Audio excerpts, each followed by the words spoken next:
Welcome to all of you. Uh, Currently, India is afflicted by two viruses, a massive resurgence in COVID that is devastating lives and sort of livelihoods, and a virus that is afflicting the democratic framework of India's body politic. The first will be managed one way or the other, but the dimensions and implications of the second are much more difficult to grasp.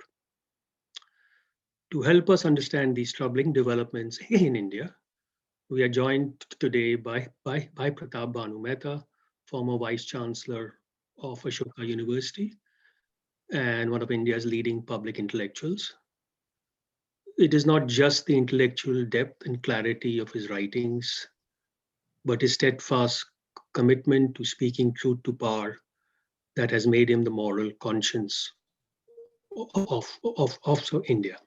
So Pratap, welcome. Um, Thank you, Devesh. I think you'll have So, to put my video on. Okay, there you go. Sorry. yeah, Okay. Uh, so Thank you just so much, to Devesh. thank you so much for joining us, Pratap. So just to sort of begin our conversation, sort of the big picture, how has India's democracy been transformed?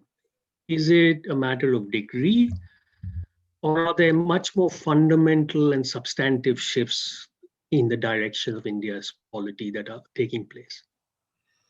Uh, so thank you for having me, Devesh, and thank you to all kind of participants for joining us on what is actually quite a somber day. I mean, I have to say, I think the humanitarian crisis unfolding in India is now acquiring almost catastrophic proportions, and and that's kind of preoccupying, I think, everyone.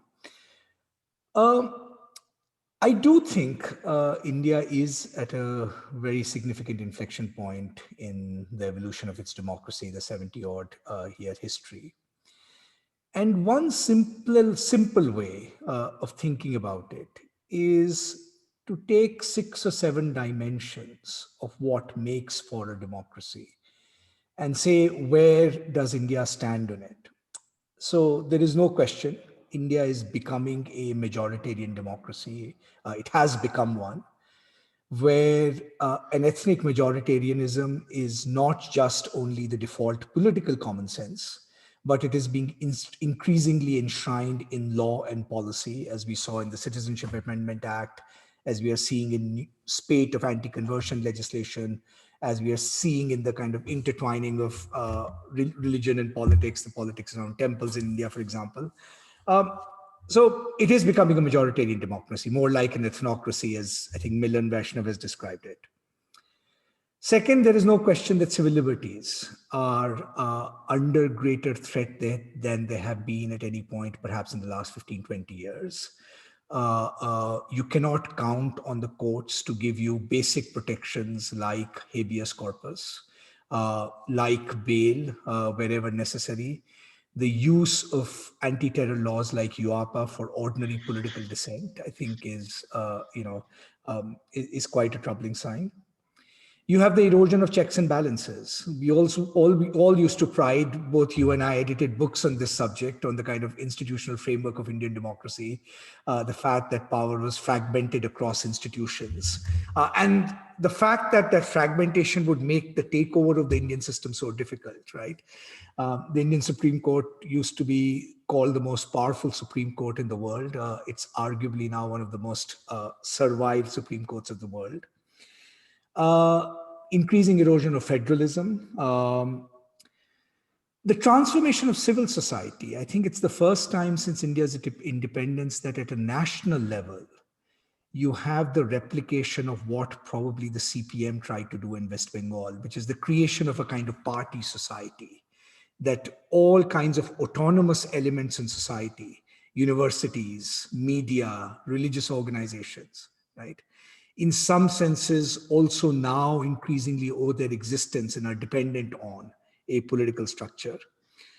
The control of the information order, which is subtle and pervasive, particularly on television media.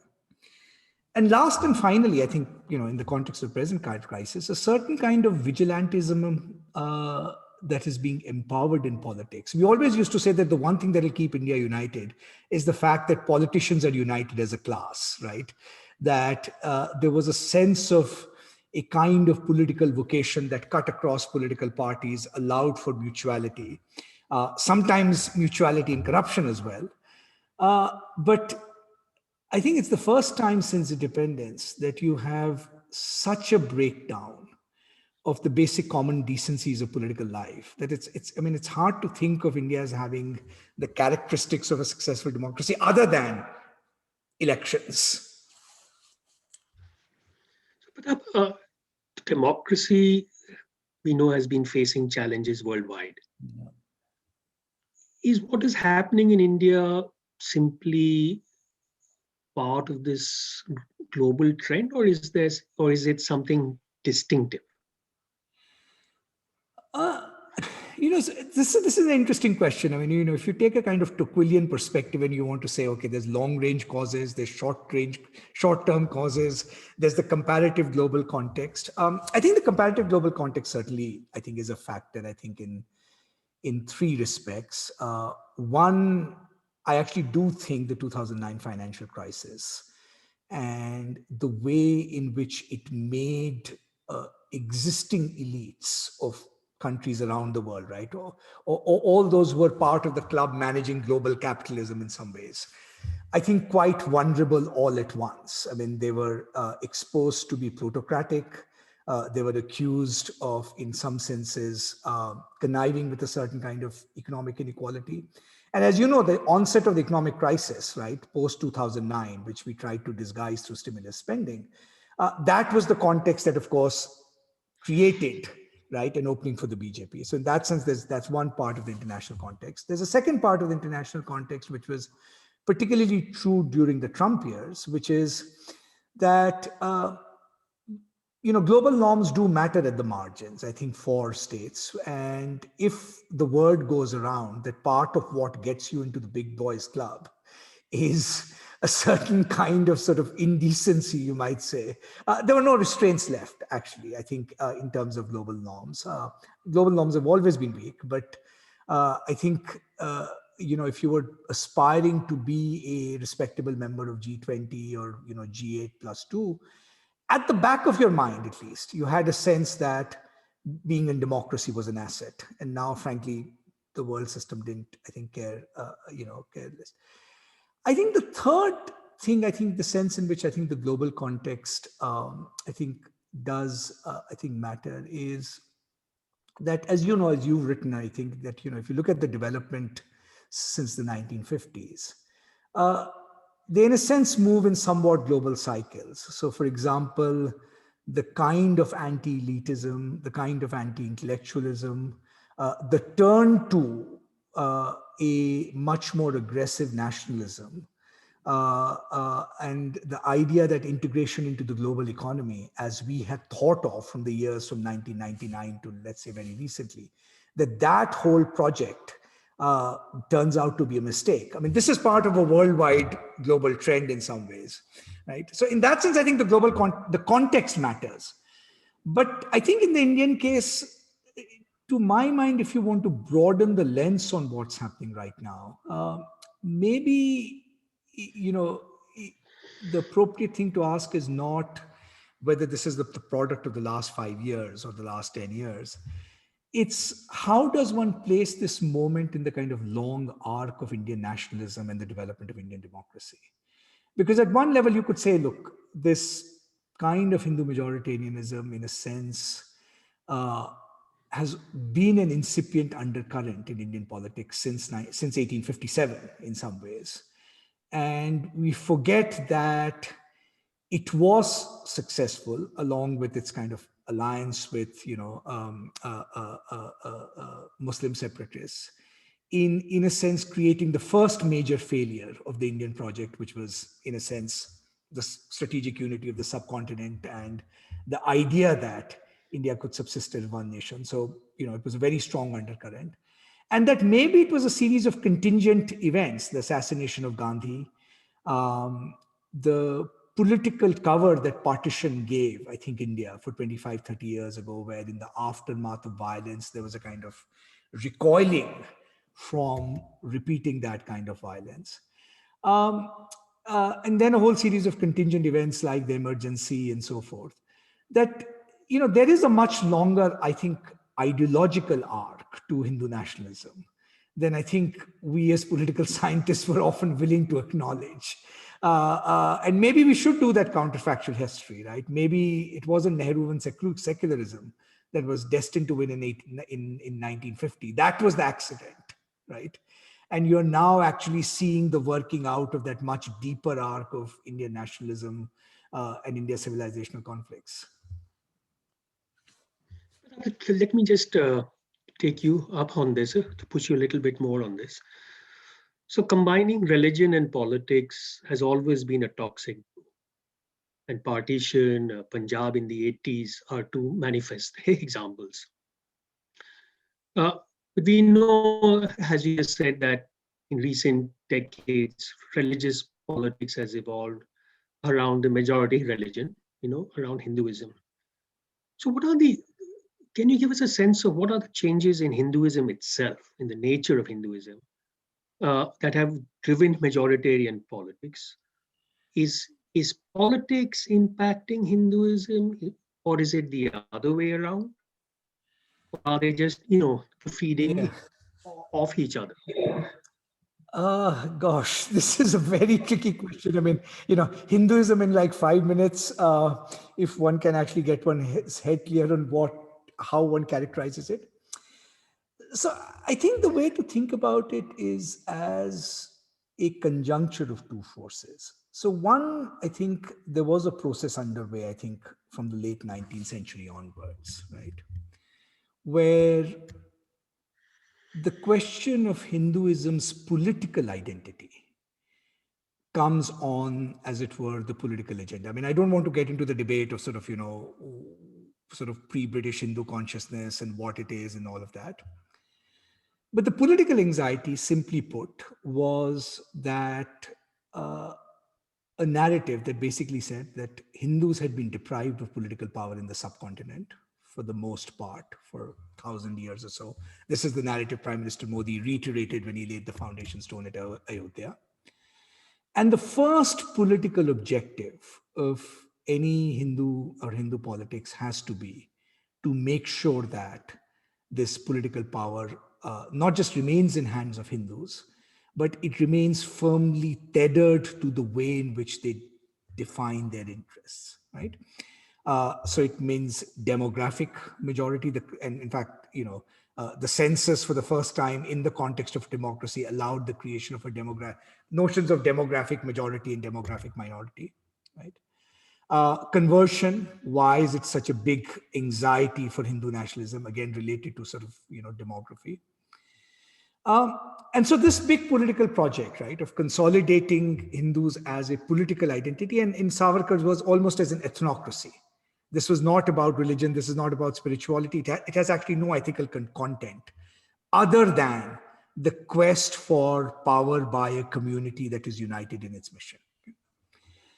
Now, there were two things standing in the way, I think, of this project. And I think these two things have changed fundamentally in the last 20 odd years. One was, of course, the historical division of Hindu society into castes, right? In fact, one of the reasons we used to have confidence in India centrism is that there's so many cross-cutting caste cleavages that they would stand in the way of the consolidation of this political project. We always used to say, mandal against kamandal. Mandal is this kind of, affirmative action in some senses that grants these identities credence.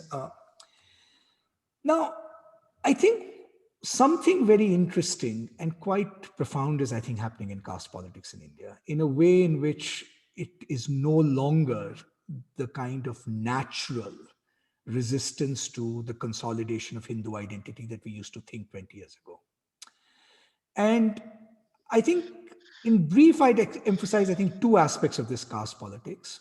One, as you know, the last 20, 30 years, the logic of caste politics was a certain kind of agglomeration, right?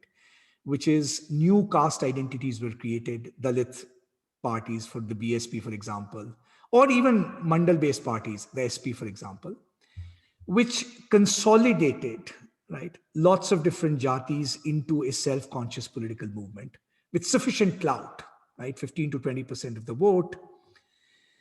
Now, one of the things that has, I think, happened over the last 10, 15 years is, in a sense, the fragmentation of those movements, partly because those identities themselves have become internally more diverse, much more full of contradictions amongst Dalit castes and subcastes.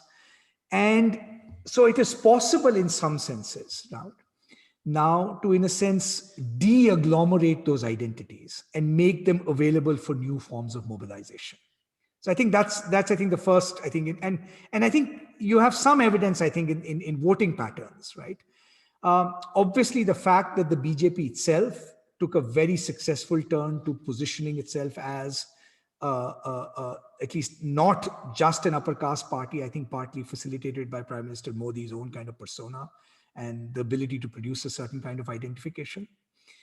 So I think that's one thing that happened to, in some sense, the fragmentation of that caste politics, and you might say almost the atomization of those identities, partly as also a result of the economic processes that you have written about, made it possible for, I think, Hindu nationalism to, through sheer acts of organization and mobilization, or reorganize, I think, those identities in a different framework.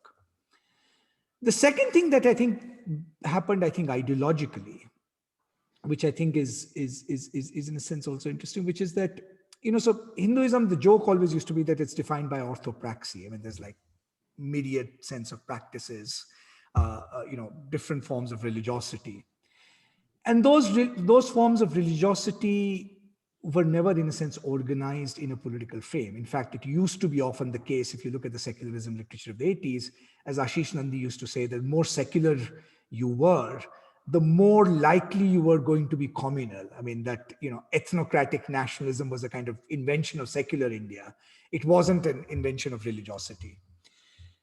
I think the one shift you are beginning to see is, I think, the alignment of religiosity and ethnic identification is actually growing. I mean, that this thing which used to confidently say that if you were religious, you're not going to vote for the BJP, or not more likely to vote for the BJP in the 70s and 80s, I think that is broken down.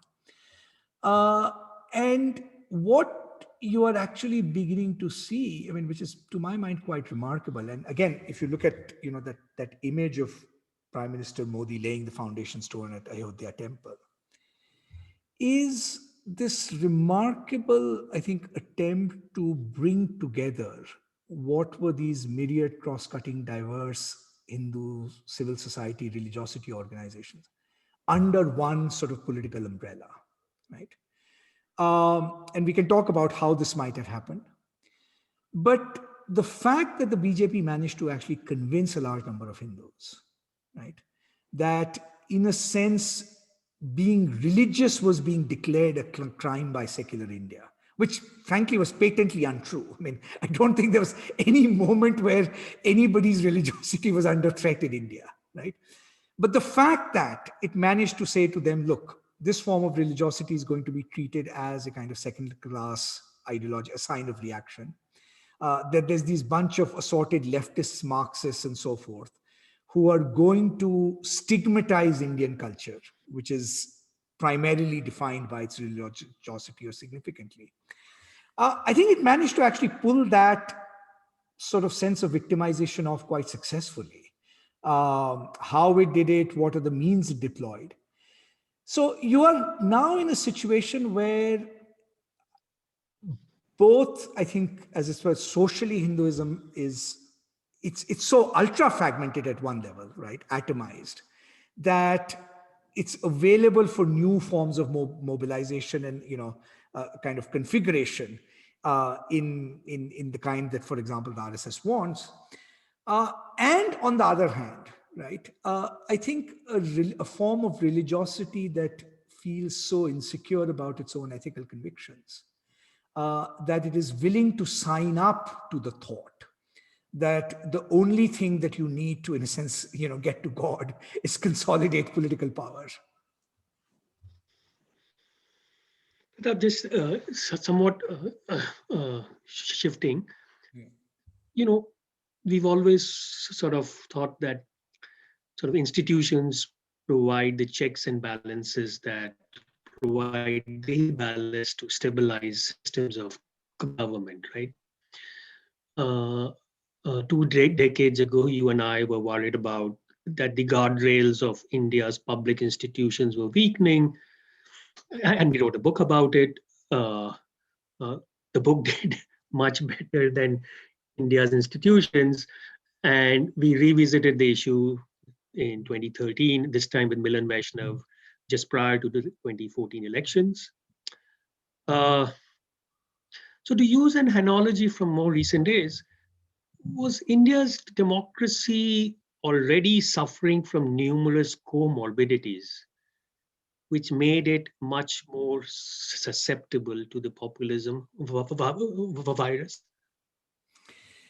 So, that's a very interesting question. And the stuff about institutions, I think we've had a lot of opportunity to rethink. So, I think here's one way to think about it, which is, one of the crucial ingredients that keeps a democracy safe is the distribution of social power, right? I mean, ultimately, because it's not just the forms of institutional life that are checks and balances. I mean, forms are ultimately paper parchments, right? And as I think your work demonstrated, the formal autonomy of institutions was no predictor of how much they would often exercise their power, but the actual distribution of social power, right? Across groups, across regions, across communities, right? Uh, and as I was trying to say, I think in response to your previous question, the institutions are, in a sense, they also have to rely on that fragmentation of social power. I mean, I've heard this actually say, but that if you think of an institution like the Supreme Court, even if Congress had 100 MPs in Parliament, would the Supreme Court be behaving slightly differently? Because it has some assurance that there is an actual social force or a social power that could come to its aid and protection, right?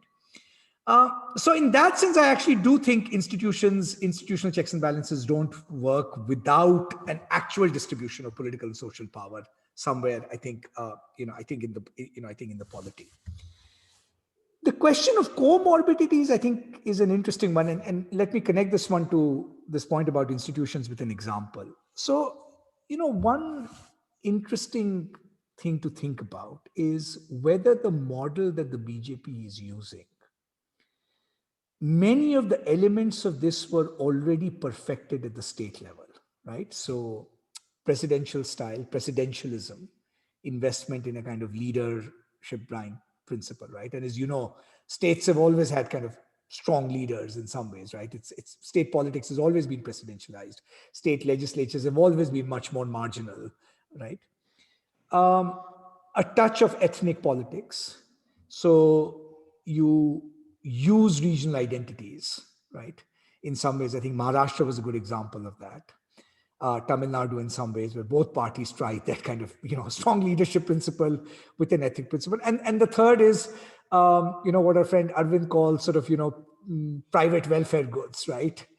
Um, you could argue that that template was actually set in the States. The decimation of institutions had already happened in the States. I mean, what's happening to central universities now is something that happened to state universities 20 years ago. State legislatures were basically rubber stamps in the way that parliament is actually becoming now. But what kept the democracy alive was the fact that you had lots of these, which they kind of canceled each other out. There was an actual distribution of power, even if there wasn't a formal adherence to norms, right? And I think what has happened is, in some senses, it's the formal distribution of power that has gotten more concentrated now. And so, what was an advantage then, possibly, that, because you had lots of sort of quasi mini tugs around, canceling each other out, right?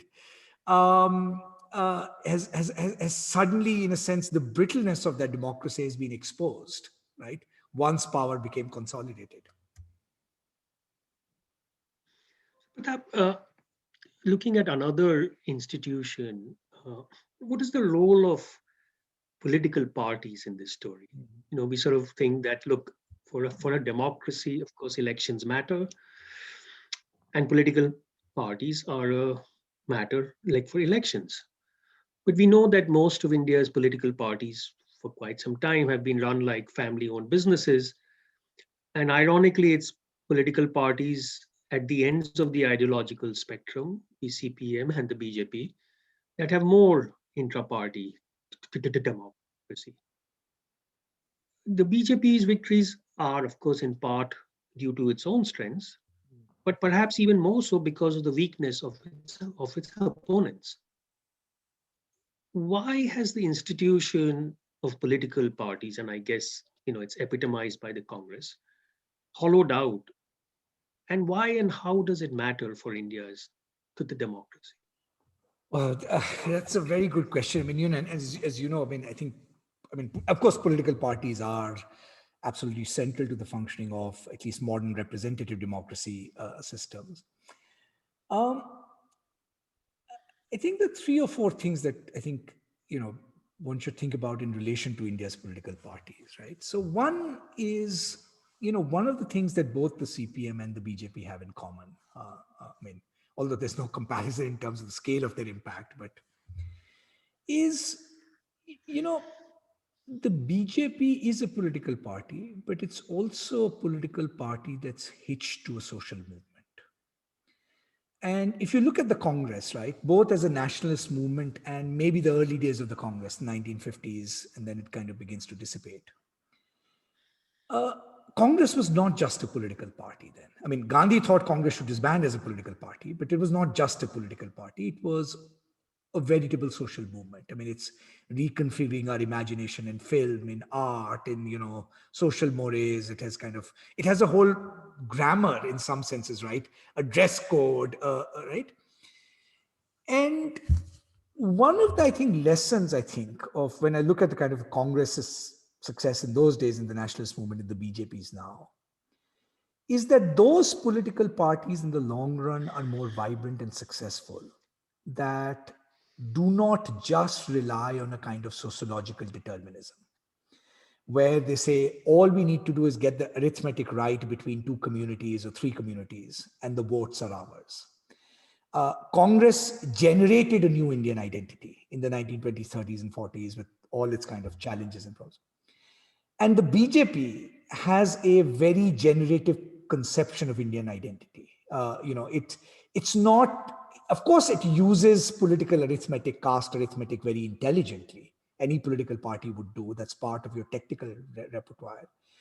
But its biggest success has been the fact that it is tied to social movements, organizations like the RSS, that are actually thinking of long-term identity change. So you may not get electoral success, one election, two elections, but when the time is ripe, you have almost made your conception of identity a kind of default common sense, independently of electoral success. So I think the first thing that happened is kind of Congress lost that in the 1950s and 60s. Its project of social reform became a status project. This is something bureaucrats will push from the top. There's no sort of social movement kind of attached to it. Right? The second thing is, of course, the dilemma between the interests of the incumbents in a political party and the interest of newcomers. And the interest of all incumbents, in a sense, has been to stymie intra-party democracy, to, in some senses, manage, or at least control new challengers. And we know from empirical evidence that even in intrastate variation, wherever Congress had slightly more inclusive party structures, it still survived somewhat better, right? The third thing, to my mind, that happened post-liberalization, 1990s onwards, I mean, this is just a hypothesis to think about, is the changing nature of corruption. So, corruption, of course, had set in very early on. In fact, there's evidence even in the 1930s, provincial governments and Congress, corruption is an issue. But as you know from Robert Wade's, old work, right, that older corruption system had a pyramidal structure, right? Because one of the upsides of that corruption structure is that you needed to make lots of people complicit in that corruption to, in some senses, make it work, right? And you knit a party structure through intermediaries, right down to bottom. Post 91, I think what happened to corruption is corruption became more whole scale and more centralized. Partly because the big contracts were available. I mean, if you can do a few thousand crores from infrastructure or defense, why do you need to sort of worry about every single patwari down the line and need to control them and bring them into the structure? And so one of the things that you find, I think, in a lot of political parties, that in the older structure, you still had to rely on intermediaries, right? So even Indira Gandhi, who we said centralized the Congress, the fact of the matter is there were more powerful regional independent leaders she had still than you can think of any political party now, whether Congress or the BJP, right? Once corruption becomes centralized, the problem of organizing the party is not getting them into the party structure. It is actually this kind of downward distribution of money through patronage and flow, right? And I think what, in a sense, happened, right, is that you can run a corrupt political party that is a very good organization machine still, because you want to do it for corruption purposes, right? I think a lot of Indian political parties even dispense with the need for that. And so the structure of political financing, because it changed radically, meant that parties no longer had to knit state and society together, right? Your formula was, can you collect money? Can you do some social arithmetic? End of, end of story. And I think Congress still hasn't learned that lesson. I mean, I think Congress still, hasn't learned the prime lesson of its own historic success, which is that even apart from the time cycle of elections, it will have to reinvent itself a little bit as a social movement as well, if it is to regain some social trust and so forth. If I have time, maybe just one last point about political parties, Devesh, and particularly about the Congress. So the one last thing about it is ideology, right? Now, Congress is great USB was this kind of centrism, right? This ameliorist model of social change, where you don't threaten existing elites radically, but you keep enough going to include, newly mobilized classes, Dalits and others into the fold, right? Same was its stance on secularism. Aspirationally, India was going to be a zone of freedom, but you, in a sense, make all these ameliorative compromises with, let's say, personal law systems and so forth. Now, one of the patterns you find in Congress, right, across both, I think, social reform on the caste side and on the religious divide side, is that ideologically it put itself in a position where over time, because it stuck to that status quo, it ended up with the worst of both worlds. So Indian elites saw the Congress as too left, too inclusive, right? To want to punish it by joining the BJP. And yet the Dalits and others didn't see it as inclusive enough to want to join it. Same happened with secularism, right? Hindus saw it as, symbolically at least, right? Pandering to the minority. I mean, again, it's a loaded term, but that's to want to desert it. And minorities did not see in it, rightly so, as a party that was actually protecting them, right? So with Congress, I think there was also this core issue of what are its ideological convictions? I mean, what's the goal you're setting yourself, right? Other than a kind of ameliorist status quo. I think, Pratap, the idea that political parties are successful when yoked to social movements is also true of the left, because they were linked to the trade union movements. And as the trade union, weakened, collapsed, that broader social movement of the left collapsed, and we see a collapse of the left. Let's just turn to something else, which is, you had earlier briefly mentioned the role of civil society. And we know that strong democracies are underpinned by a strong civil society, be it the press, business, academia. Of course, as you said, it's pretty clear that they have not provided checks, at least anything to the degree we saw in the US during the Trump presidency. If anything, they seem to be cowed down, as your own experience sort of shows. Uh, why are the institutions of civil society so weak that they could be cowed down so easily? Uh, why this? Gosh. I, so I think let's disaggregate civil society. I think into two or three major components. I mean, we can spend all night talking about civil society, but so I think the first, I think, important element, which I do think matters in society, is actually Indian capital, or if you want a Marxist term, the Indian bourgeoisie, right? Because actually, allocation of capital still matters a lot to the allocation of social power. I think it's always been the case, right? You don't have to be a Marxist to recognize that fact. Now, as you know, I mean, as your work on state capital relations have shown, at one level, I think one of the tragedies, I think, of our development model in some senses was that, again, we sort of ended up with the worst of both worlds, right? Uh, Partly because of the legacy of state controls, right?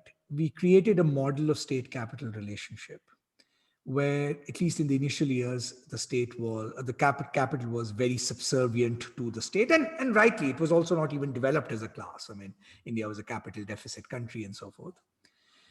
But what endured over time was that particular state structure, right, which could use its discretionary power, whether it's taxation, whether it's access to contracts, all kinds of discretionary power, right, to, in some senses, keep capital under check. And as you know, Indian capital has always found every budget, it scores a 12 out of 10 uh, out of this reason, right?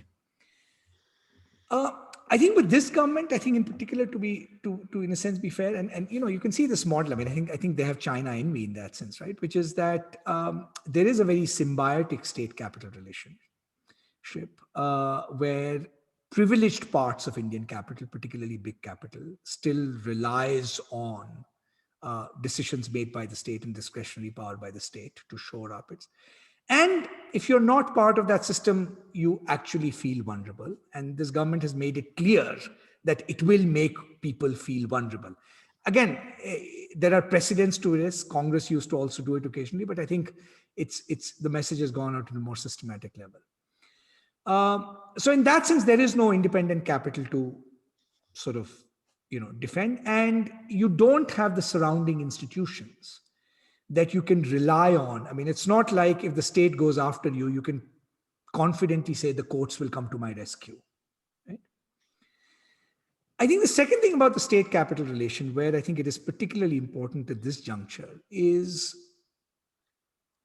the one thing this government is quite keen on controlling in very interesting ways, very novel ways, is the information order, right? As you know, again, very well, a lot of the Indian media is a supply side creation, right? I mean, most channels don't make money. If you actually examine their cross holdings and investments, it'll turn out to be a very complicated story. And I think Indian capital struck this Faustian bargain, I think, with the state of being its handmaiden in the control of information order, which is something that, maybe a Facebook was willing to do in the US and certainly is willing to do in India. But that's not something you actually see. I mean, for all his faults, Bezos does kind of go and fund the Washington Post. I mean, imagine that happening in a big and open way in India right now, right? And I think this is a very novel, I think, experiment actually, because one of the things the business, the media business used to be in a sense separate from the business of business, right? Now it's just one seamless thing as part of this kind of, I think information order thing. So I think and third, I actually do think, I mean, I have to say that I think there is also more genuine ideological conversion in Indian capital, where I think to the Hindutva cause centered around two anxieties. One, that somehow a strong leader or centralization of power is necessary to their own success. And in a way, that's true. It's not that it's necessary to India's success, but it's necessary to their success, right? because the only way in which you can stave off a social rebellion or challenge to power or accountability is actually by a strong government that is willing to put aside all norms and brooks no accountability, right? So in that sense, I think the upper echelons of business, when they say strong government is good for business, that's what they mean, right? Because accountability is not good for them. But they also probably, I think, have genuinely, I think there is, I think, more widespread, genuine conversion to the cause of Hindu nationalism. I think then you probably had to sort of white supremacism in the US. There are elements of that, but I think it was far more. So that's at the, I think at the most kind of, once you recognize this nexus, then in a sense, everything follows, right? Because the NGO world, as again, we know, right? Structures of funding dependent, and it's made very, very, very vulnerable by that. Religious organizations, in some senses, we've already, I think, sort of talked about. But the large and the single biggest failure, again, something that covers us, which is, as you know, professional associations, right? This group of people, this class in modernity, that was supposed to have an independent basis of legitimacy based on knowledge, not based on either market or capital or on state, right? Universities, professors, accountants, lawyers, right? As you know, the decimation of, I think, a strong sense of professional identity, right, has long been in the making in India. And I think you're seeing its effects now. I mean, I think, even actually in the pandemic, I mean, there's some scientists doing heroic work, but the fact that the scientific community cannot in one voice, right, speak and demand accountability on government data, something as simple as that, right, which is core to their professional identities. So shows how that domain of knowledge was so colonized by both state and capital that it's kind of been eviscerated. Pratap, you mentioned leadership, and uh, I, I just have two more questions, but there's little doubt that the Prime Minister Modi enjoys an extraordinary popularity with Indian voters, perhaps more than any other leader of a major country right now. This popularity has persisted despite the travails in the aftermath of sort of demonetization, a slowing economy, sleeping at the wheel with regards to China's incursions in Ladakh, the farmer protests, and now the severely botched handling of the COVID resurgence. So the puzzle is this: what explains his immense popularity? So I think one has to be frankly a little bit modest here, which is, we can say a few things, but I would admit I actually don't know fully the answer to that question. I mean, and maybe that's a kind of confession that one sees, one doesn't understand Indian politics as much these days.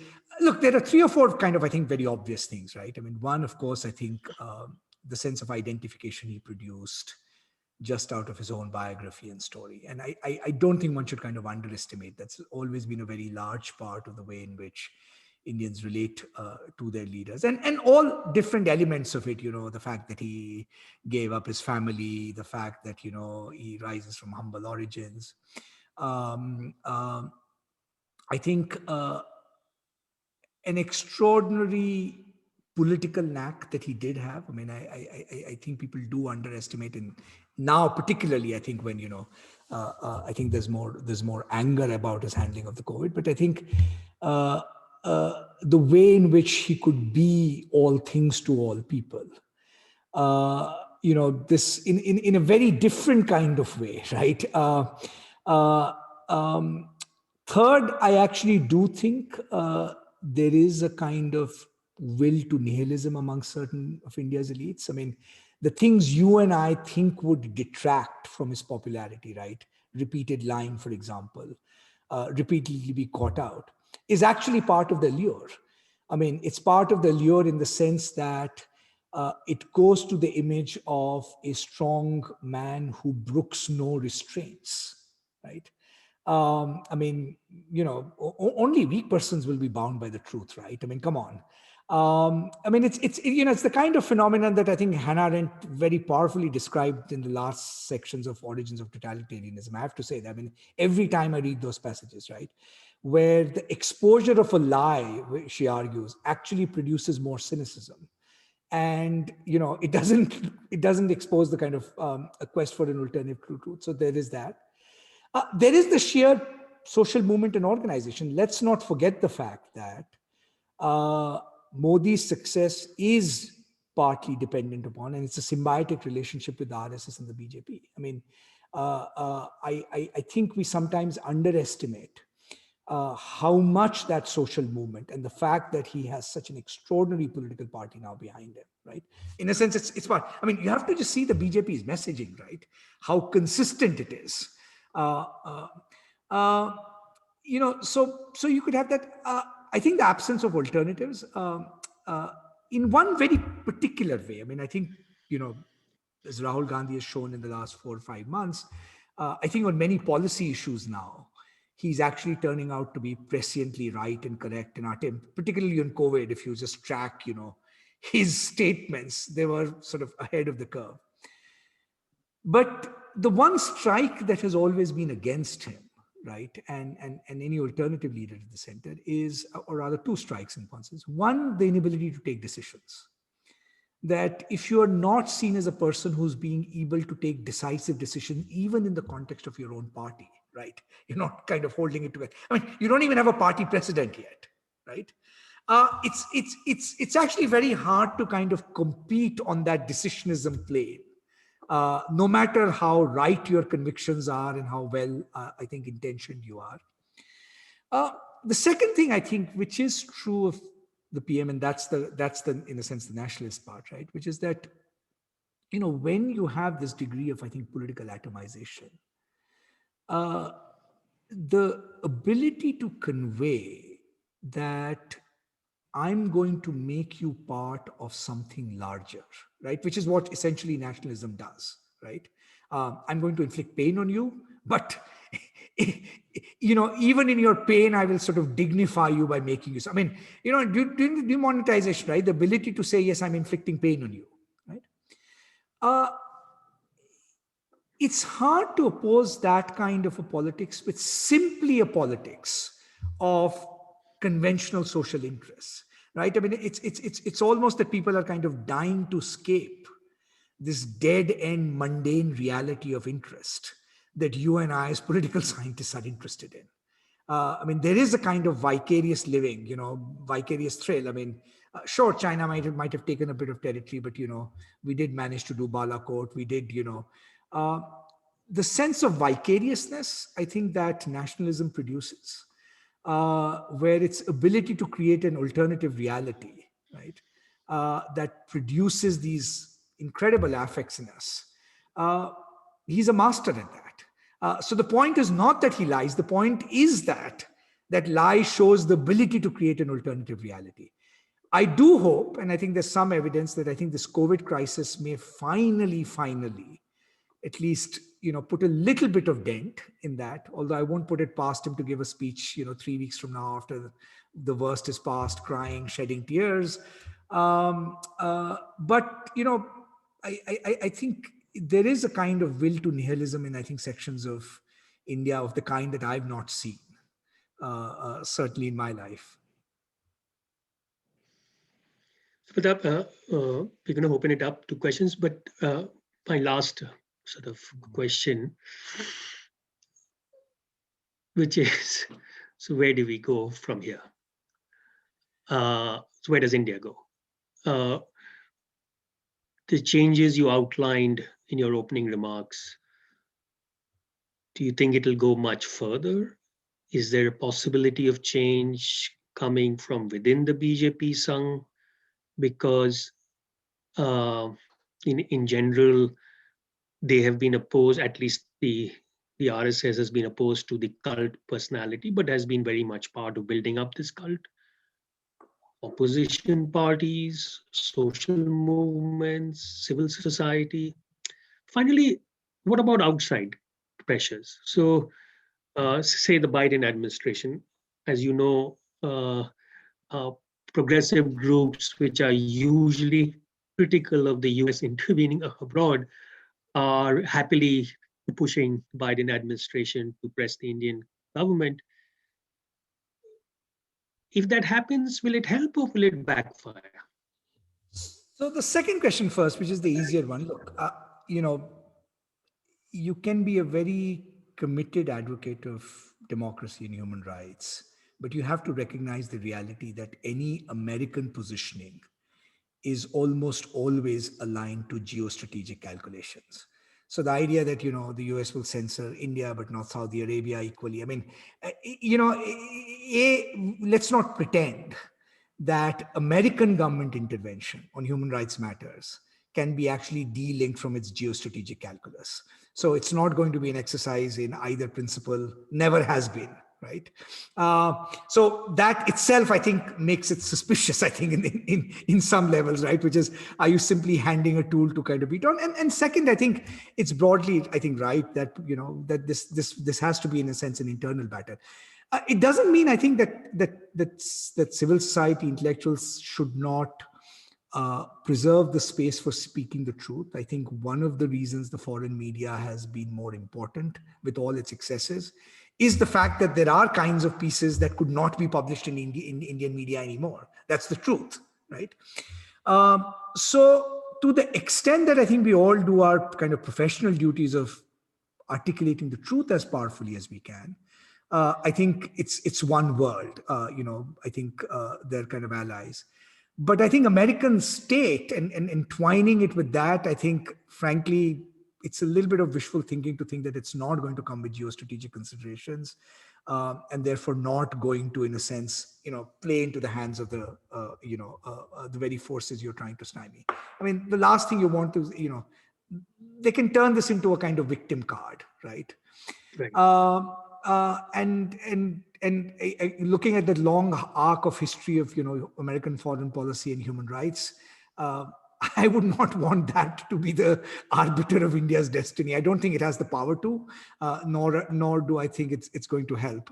But yes, I mean, I think as individuals, as I think keeping the truth alive is, I think, important. The larger question, where do we go?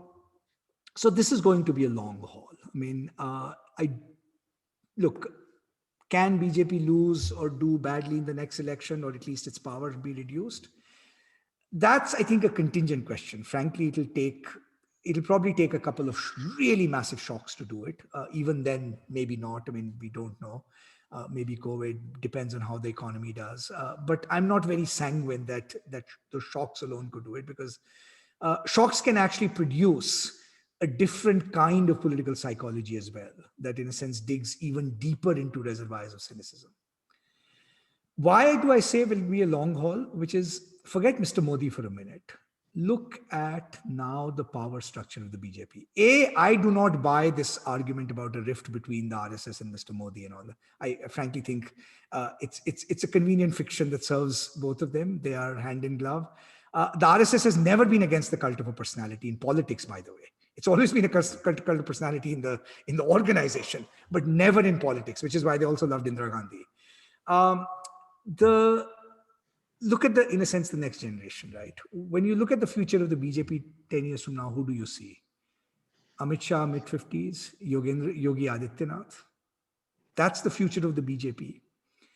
And the important thing about that future is that they are now they and their vigilantes are entrenched, not just in the party structure, but in the structures of the state, right? As we know very, very, I think, effectively. I mean, I think the bureaucracy, maybe increasingly at the margins, at the very, very margins, armed forces, very, very margins yet, right? And it's an open question, right? If you imagine them losing power in a close contest, can we take it for granted that a vigilante element that is disinstitutionalized in state structures is actually going to give up power easily. So I think to me that suggests to me that you have to go back to, also apart from the electoral stuff, which you have to do, elections are important. You have to go back to that social movement aspect of saying, you are now in for a long haul, 10 to 15 years, if you are lucky, and if you're not politically wiped out in the process, right? Of reopening the conversation of what kind of society India wants to be, and something that takes it back to its foundations.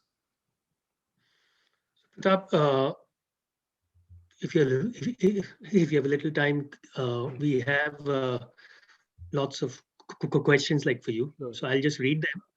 Uh,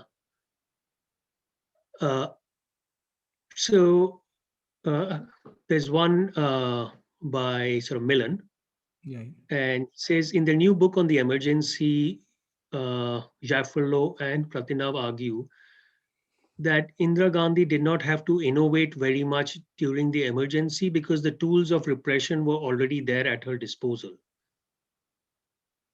Can the same be said of the of Modi BJP today, or do we see signs of institutional innovation? I think that's a very good question. And I think Jaffrelot and Antil were right. And I think till recently, it was actually true of the BJP as well. I mean, I think Ashish Nandi said it somewhere, the BJP didn't have to invent a new law, a single new law for the most part, right? And it's one thing we've learned from the history of democracy in recent times, right? That even advanced democracies like the United States, we hadn't realized how much executive power you have if you kind of decide to sort of, exercise it in particularly, kind of domestic cases. So yes, I think I actually do buy the argument that I think there is a degree of at least formal continuity, and which is why the point I made about the actual distribution of power in society actually matters, because you are always going to have executive discretion. I think most societies have given up, I think, arguing for civil liberties in the face of, I think, security concerns and so forth. So I think there is a continuity, but there has been massive innovation. I think what happened in Kashmir, not the abolition of 370, but the fact that, again, yes, the Congress did it in Andhra as well in a different context, but the fact that you could, in a sense, literally, right, make a state disappear, downgrade a state to a union territory, right? New example. I think the fact that you could openly espouse religious discrimination in a pathway to citizenship law in a pretty blatant fashion. I think, I think in some senses, I think that's new. I think electoral bonds, something you've written about, Milan, uh, it is an innovation because in some senses it at least it legalizes something that was de facto opaque. So instead of going in the direction of reform, you're actually innovating, in the direction of capacity. But the way I think about it is that, look, if you look at UPA, right, the one thing it did right, and maybe paid the price for it, was that in a whole range of institutional areas, there was a directional move towards slightly more openness and accountability. Think of the Right to Information Act, for example, right? Probably the single most important revolutionary institutional reform, right? This government has gutted it. Now, you could say that is a institutional reform of some kind, which is to say that it reverses a consensus in the direction of, I think of authoritarianism. So at the level of working of different institutions, you are actually now beginning to find, radical departures, even though there's a lot of continuity in form. Pratap, there's a question from Vivek uh, Vipul.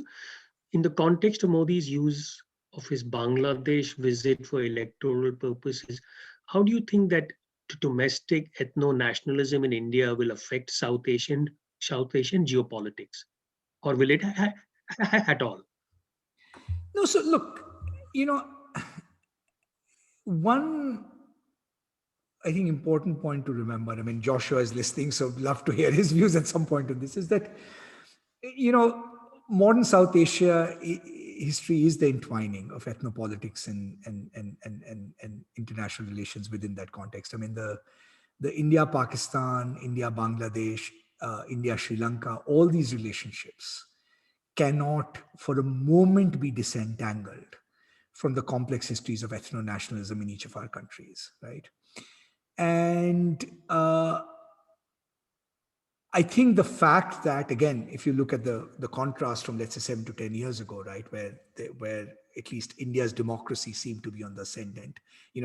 If India had 8% growth and a reasonably pluralist democracy, I think there was actually a lot of optimism that I think almost all our neighbors would actually eventually come around to that model, including possibly Pakistan, in some senses at one level.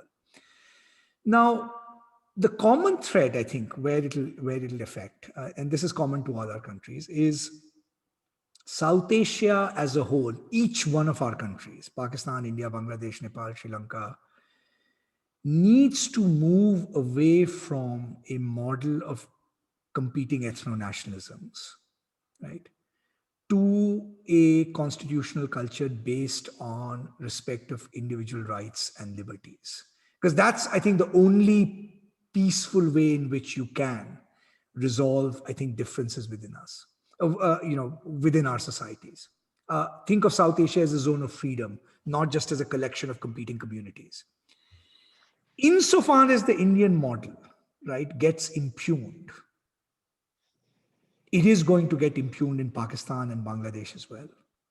Insofar as reactionary forces rise in India, remember, yes, Mr. Modi went to Bangladesh, but there were also violent protests against his visits by Islamists in Bangladesh, right? And as remarkably well as Bangladesh has done in so many different ways, that story is not over in Bangladesh, right? So, to that extent, right, you have to think of South Asia's history as still part of that continuous conversation that was left unfinished, unresolved, suppressed in some senses post 1947, right? I mean, it's the one region of the world that is still reliving the ghosts of that settlement. And so in that, in that sense, India-Pakistan relations are not a conventional international relations problem.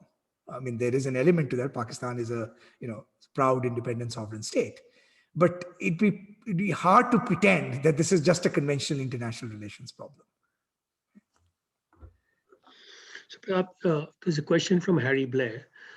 How is it that the secular state endured so long in India, given the temptations that Hindu-based demagogy were clearly present sort of among the political class? Why did a successful BJP type party take so long to emerge? And what enabled the Nehruvian dispensation to last even as long as it did? That's a very good question. So, I mean, there's a hypothesis I run, which has to do with sort of 1947, 1948, right? Which is, you've just come out of the violence of partition, and you have Gandhi assassinated. And the one thing that Gandhi's assassination does do, I think we underestimate how much it does that, is actually delegitimize the right, at least momentarily. I mean, I think if Gandhi had not been assassinated, I think the RSS, the Jansangh would have been much more potent political forces, even in the 1950s. And you saw that assertion, right? Let's say on Hindu Reform Bill, which is a very close thing. So I think I do think that's actually, it's almost like the breathing space of tragedy gives you, right? For 15, 20 years. I think that was significant. Of course, there was the undeniable truth of trust in the relative trust in the Congress party and Nehru himself. And, going back to the leadership principle, you don't have to agree with, I mean, I often think people's ideological orientations are in part a function of who they identify with. And certainly the Congress and Nehru could pull that off a little bit. The third thing I would say is that Congress had this remarkable ability, and which also turned out to be its weakness later on, to, in a sense, take the radical edges of both the right and left by giving them place in the party. So, if you think of Govind Ballabh Pant's administration in UP, for example, in the 1950s and 60s, it was already beginning to do elements of a kind of soft Hindutva, right? The demuslimization of, for example, the police forces, very quietly, at least as Paul Brass has documented in his biography of Charan Singh, right? So you could sort of do some of that stuff, right? You acknowledged part of that in a way in which you thought you could actually contain it. And I think by the 1980s, what happened was that very thing became the Congress's weakness, which is that it was trying to run both Hindu nationalism, as Rajiv Gandhi was trying to do, and Muslim orthodoxy and nationalism together within the same party, and ended up losing both. So the fragmentation of power, certainly, I think, if you think of institutions as the compromise, contingent compromise in a configuration of power, the fact that Congress had to rely on lots of different kinds of intermediaries to knit together a party organization meant it was compelled to play a politics of synthesis and mediation of a certain kind, which again was an advantage, but turned out to be a disadvantage at one level, because it also meant that, many wondered whether the party actually had any ideological core left, in some way. So I actually do think that Hindu nationalism has been a stronger, wider undercurrent. But for a variety of contingent reasons, till the 1970s in the emergency, it could not find open political expression in quite the same way. So, Pratap, next question is from Arvind. Uh, could you speak about the impact of two developments on the arc of Hindu nationalism? The phenomenon of sort of global Islam and the quote perceived in quotes uh, asymmetric treatment of Hindus at the hand of the Indian state, things like personal law, since independence, which has allowed Hindu nationalism to appropriate the language of grievance as opposed to the vocabulary of asserting dominance. Yeah. Okay, so I mean, I think it's a very good question, right? I mean, and I think it's an important one, because obviously no ideology grows kind of sui generis in isolation. And why I refer to 1857 is because in some senses, all these ideological undercurrents kind of, had their roots there. I mean, in part, in, for example, you just have to look at the debate between Lala Rajpat Rai and Syed Ahmad Khan on the issue of representation, right? And the fact that there was no stable resolution to what would count as just an equitable representation between the two communities. I mean, I think the conceptual mistake was to see it as a problem of two communities. I mean, I think that was the conceptual mistake. Okay? So in that sense, there's a kind of longer history. I think the Khilafat movement, we forget. Actually, the Khilafat movement, as extraordinary a gesture it was on Gandhi's part, right, to show that Hindus would be unconditional friends of Muslims. That's what true civic friendship looks like.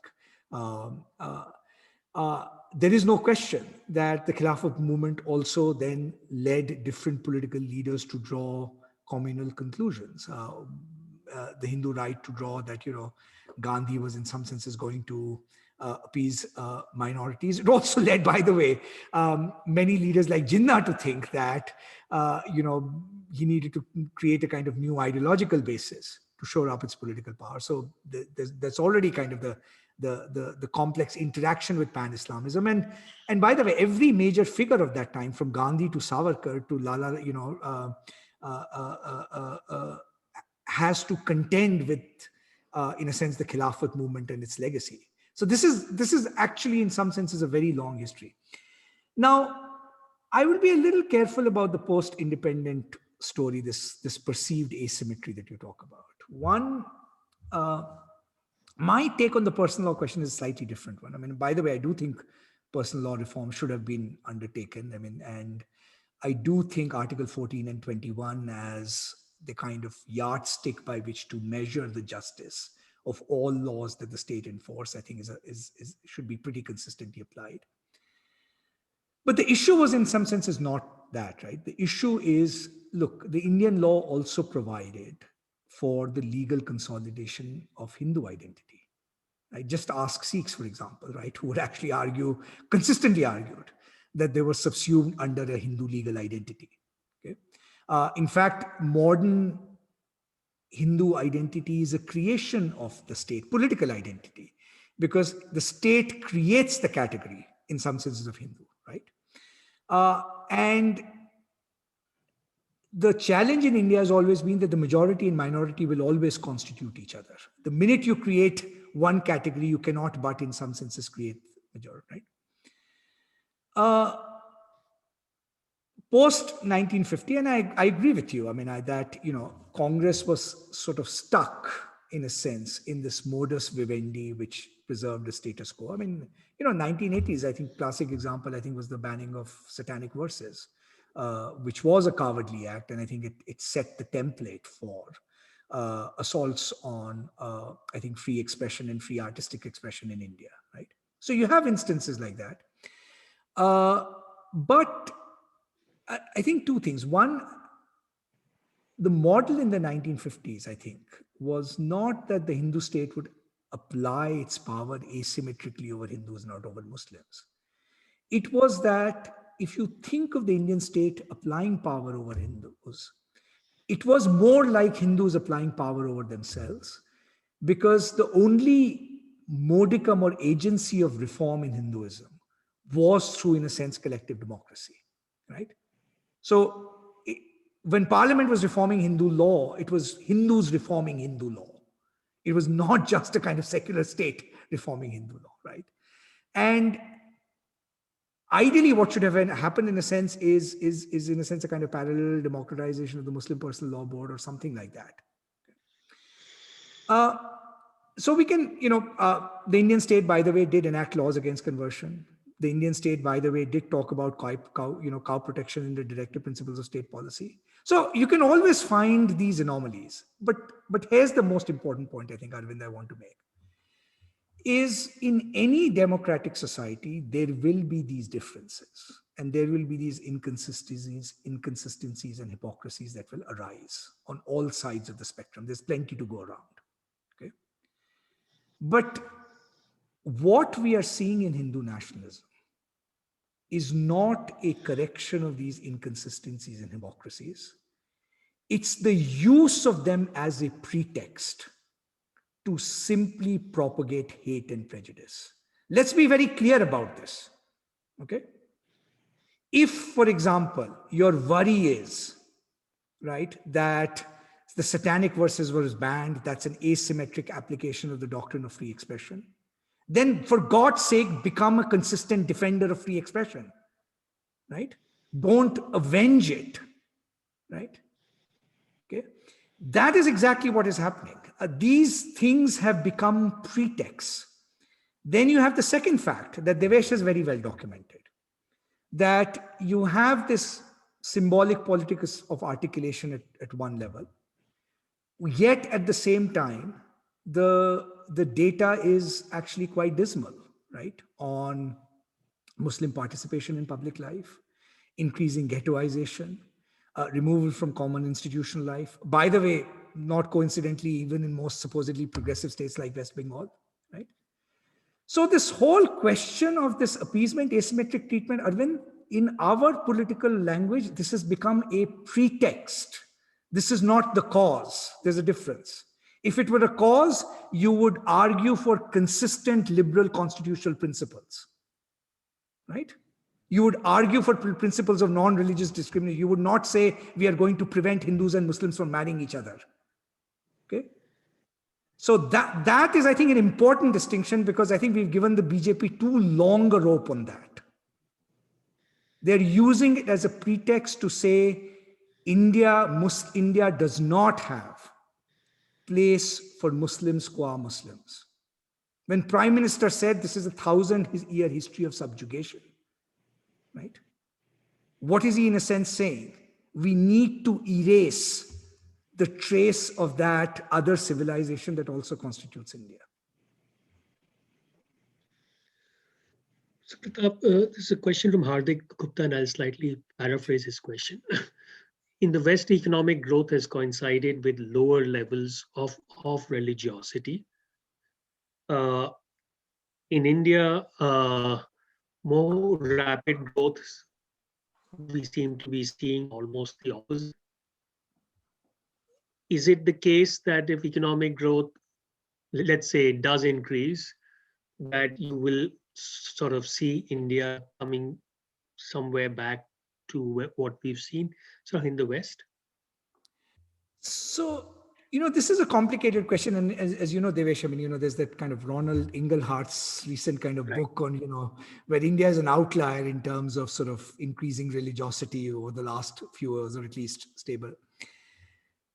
Um, my take on this would be slightly different. One, I don't see an easy one-to-one correlation between economic growth and religiosity. I mean, in fact, as the example of the US itself used to point, I mean, US used to be an outlier, right? In terms of Western Right. democracies, in terms of at least the degree of expressed and acknowledged religiosity. And often the argument given was an institutional one. It wasn't an economic one. The institutional one was that in Europe, because religious institutions were so closely tied with state power, France in particular, let's say the Catholic Church and the ancient regime, that when you wanted to attack the ancient regime, you also took down the Catholic Church with you, right? And Tocqueville's great delight at America that precisely because there's this institutional separation, whenever you're mad at the regime or when you're angry at the regime, you don't have to go and take down the kind of religious superstructure with it, right?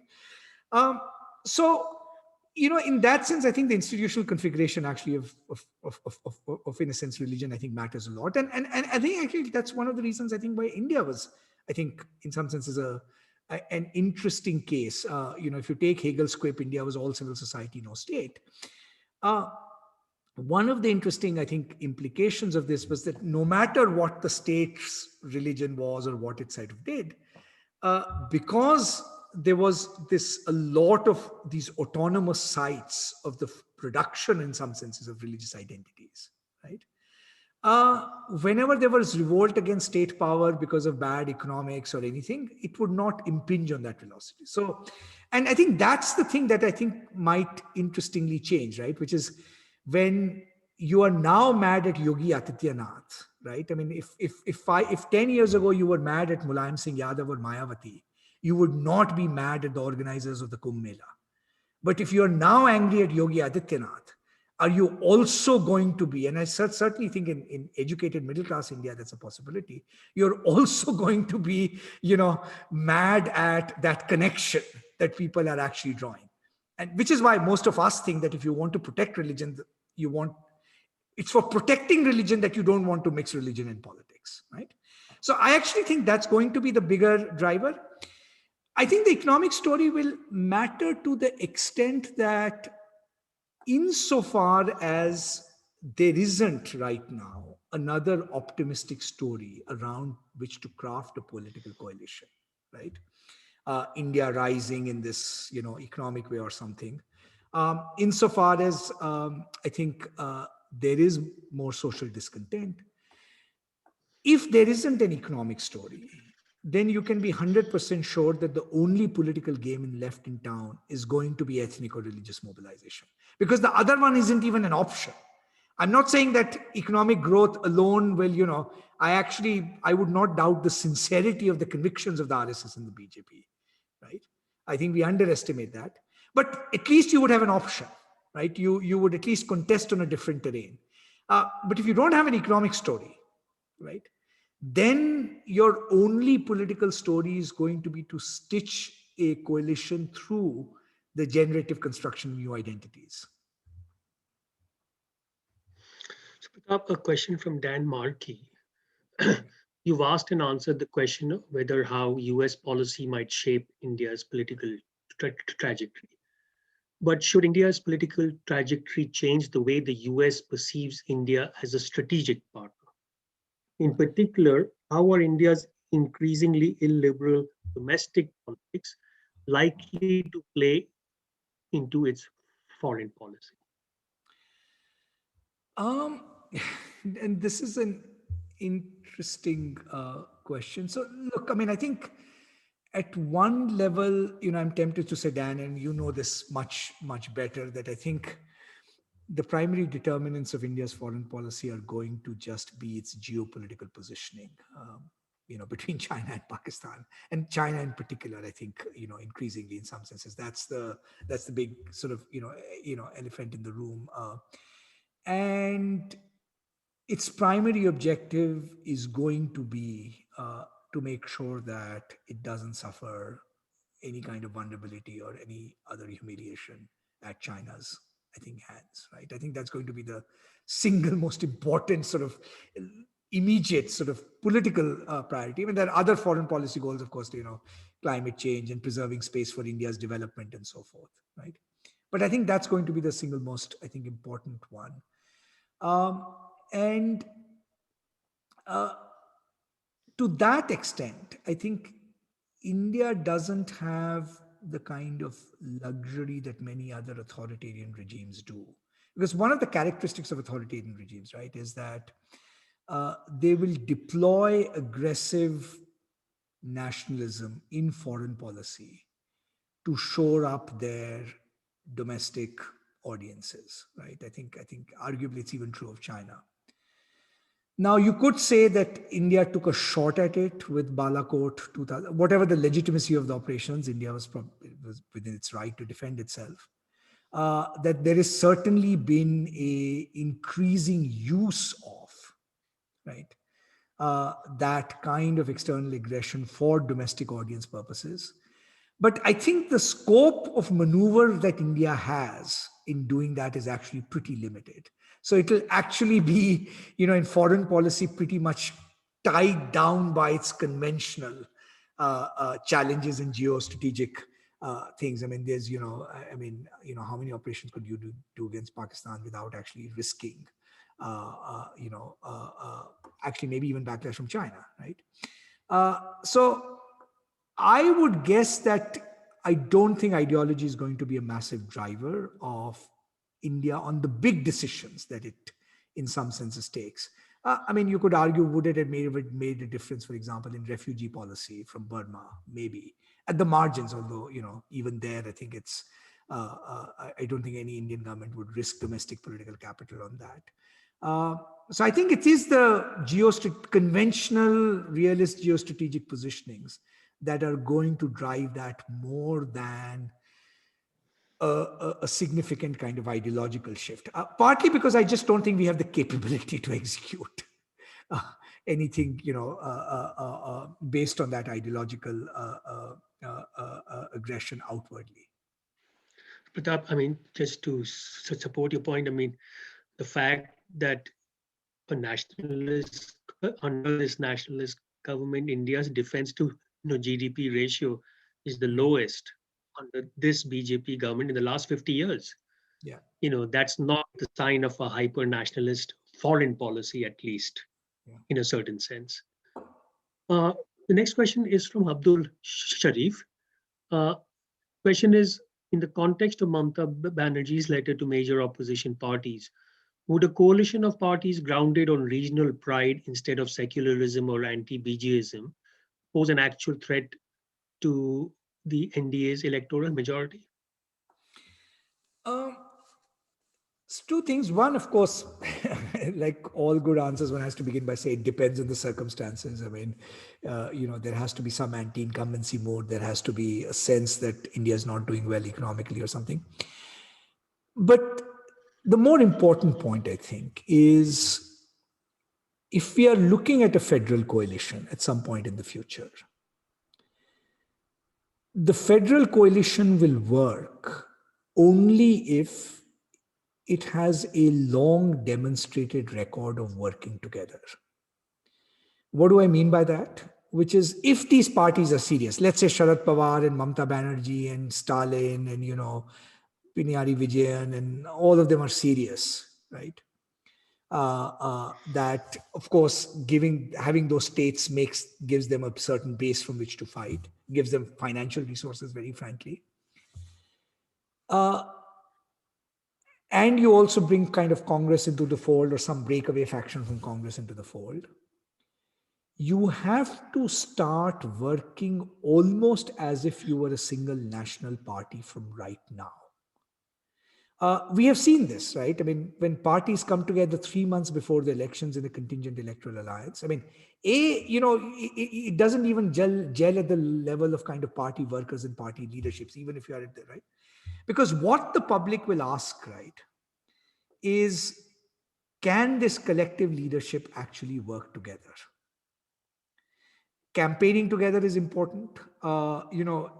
You have to sort of project that this is actually workable. I don't think that's impossible, but that's what it'll take. My fear is that what will happen is, again, one of those things where, so let's put it this way. You have to take this collective federalism and convert it into a kind of unified political and social movement, right? That you're speaking collectively in one voice for 2 years, right?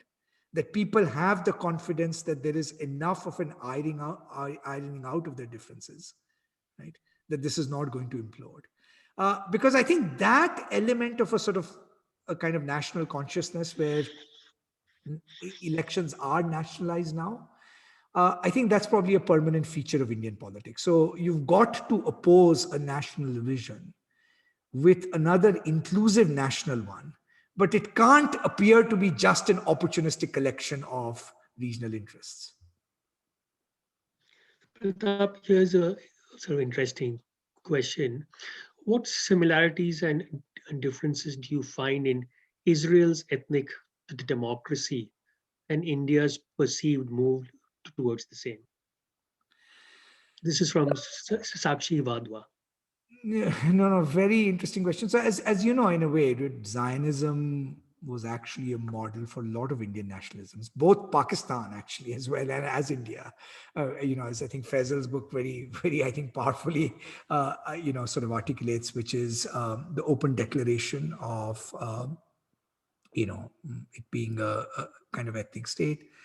And at least the hope, in fact, there used to be this hope, at least in the early days of Zionism, of a kind of more liberal Zionism that would, either opt for a two-state solution of some kind, or at least a way of sort of incorporating, right, all minorities with equal rights, including the ones that are currently dispossessed. So that is a model, and the BJP has never made it secret of admiring the Israeli model, both normatively and in some senses politically. I mean, there's a kind of envy of Israel's state, I think state capacity. There was also, of course, the contingent kind of hope that, there'd be this kind of grand India, Israel, America alliance against Islamism, and this different version of the Cold War before Cold and Hot War before China kind of came in. So I think that's, I do think that's a very powerful, I think, draw on their imagination. But let's be very clear and let's be, I think, straightforward about it, which is,